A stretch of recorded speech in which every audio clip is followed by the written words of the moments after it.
Hello, it's Psychocore.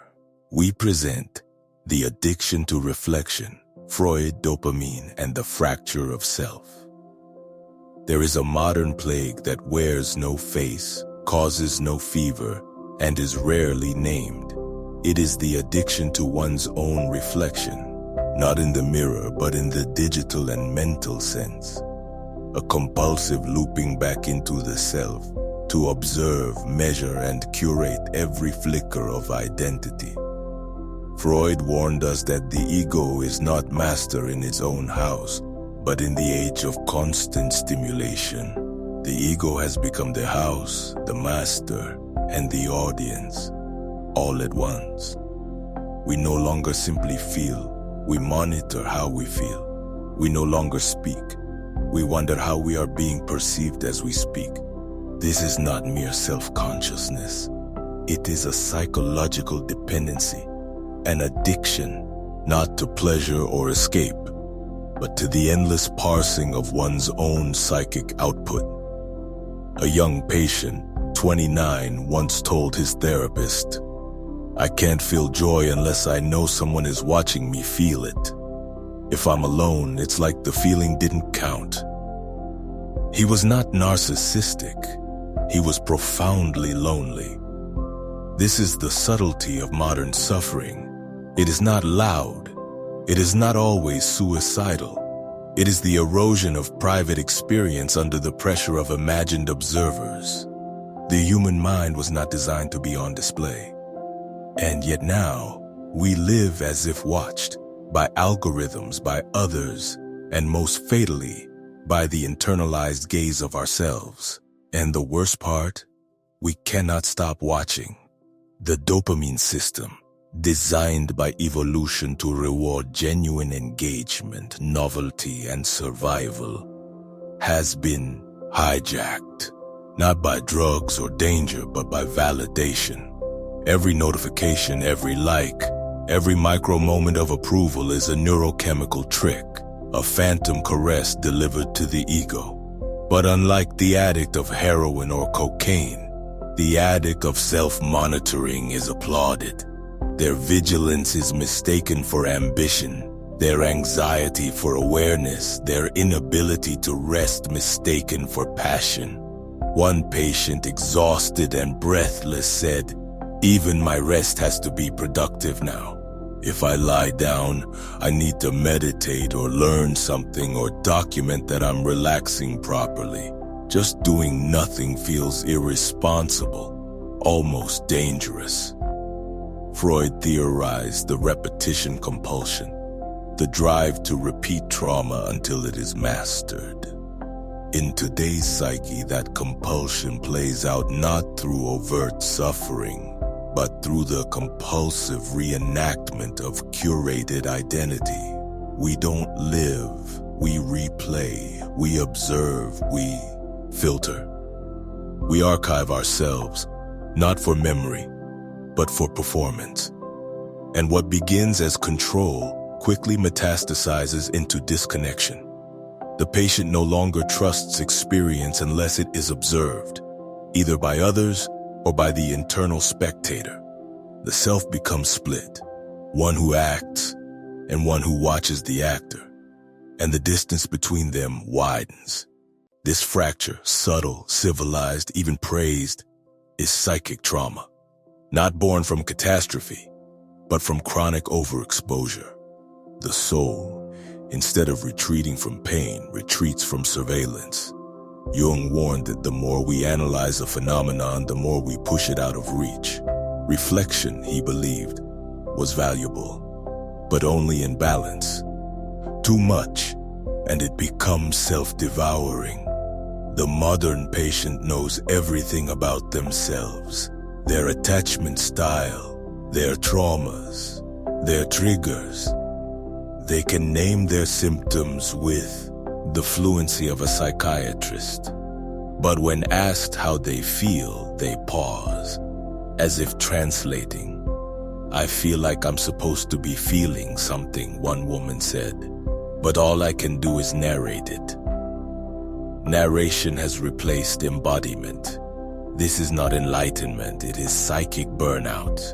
Because the observer within never sleeps, it critiques every thought, scores every emotion, and in doing so, it denies authenticity. You are not angry.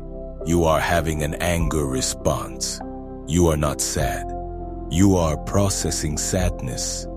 And somewhere in that distance, the real is lost. In this state, the body becomes a stranger.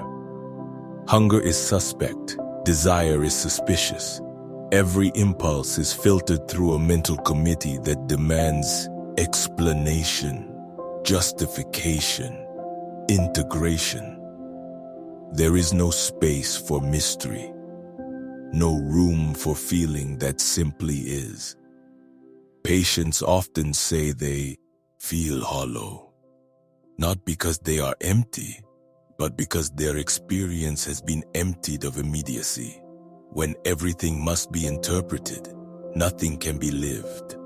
A man described it this way: "It's like I'm always 1 second behind myself, watching what I just did, wondering if it was authentic." The very act of living becomes an experiment, and the subject is always under review. Freud might interpret this as a superego run amok. Jung might say the ego is inflated, unable to cede ground to the unconscious. But no matter the diagnosis, the experience remains the same. The self is exhausted. This is not a failure of will. It is not weakness. It is the cost of endless internal surveillance. And in our culture, we have confused this for growth. But growth requires grounding, not performance. What the patient craves is not clarity, but release. The permission to not analyze, to be without explanation, but such permission is hard-won. In therapy, they often resist silence, not because they dislike it, but because it feels unsafe. Silence invites unstructured experience, and unstructured experience threatens the internal monitor. So they talk, they intellectualize, they offer beautiful metaphors for their suffering, and the therapist, if not careful, will be seduced by the brilliance, mistaking eloquence for healing. But the most wounded patients are often the most articulate, because language is their armor, their anesthesia. And sometimes the deepest therapy is not interpretation, but presence, a gaze that does not evaluate, a space where nothing must be explained, where the patient can dissolve, not into analysis, but into being. Freud believed healing lay in making the unconscious conscious. But today the challenge is different: to allow the conscious to rest. The addiction to reflection is not resolved through more awareness. It is resolved through softness, through interruption, through the slow, difficult act of trusting the unobserved self. This means doing things not for performance, but for presence. Laughing without recording, dancing without explanation, crying without labeling the emotion. These are not easy tasks for the hyper-self-aware. They feel reckless, dangerous, but they are essential. Because the more we perform being real, the less real we become. Jung described individuation not as perfecting the self, but as living all parts of it, even the parts we don't understand, especially those. The patient who begins to reclaim this trust feels awkward, clumsy, even guilty.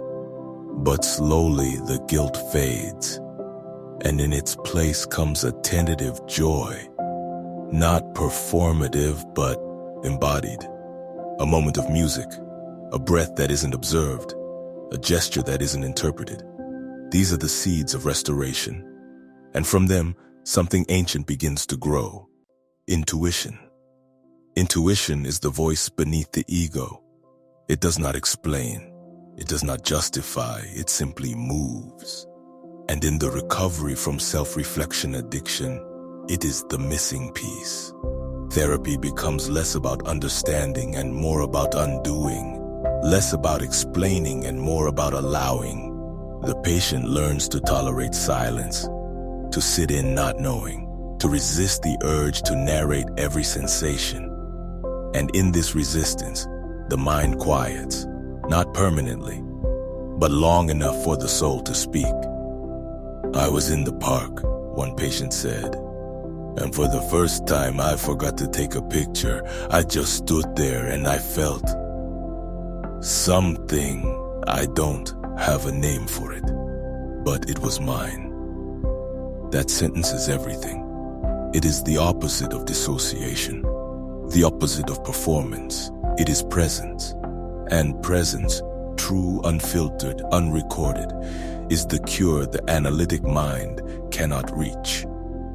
They begin to rebuild their relationship with the self, not as an object to study, but as a companion to trust. The mirror is no longer the primary metaphor. The body becomes the map, the breath becomes the guide, and the watcher, once relentless, begins to blink. Not because it has died, but because it is no longer needed. The patient no longer seeks to be seen. They seek to see, not themselves, but the world, unfiltered. They laugh not to confirm their aliveness, but because something is funny. They cry, not to explore the meaning, but because grief has a pulse. And in these micro moments, the self returns, not as theory, not as identity, but as experience. The addiction to reflection fades, not with effort, but with permission.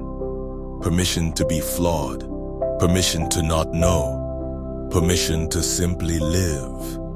And in that permission, healing unfolds, quietly, fiercely, and without explanation.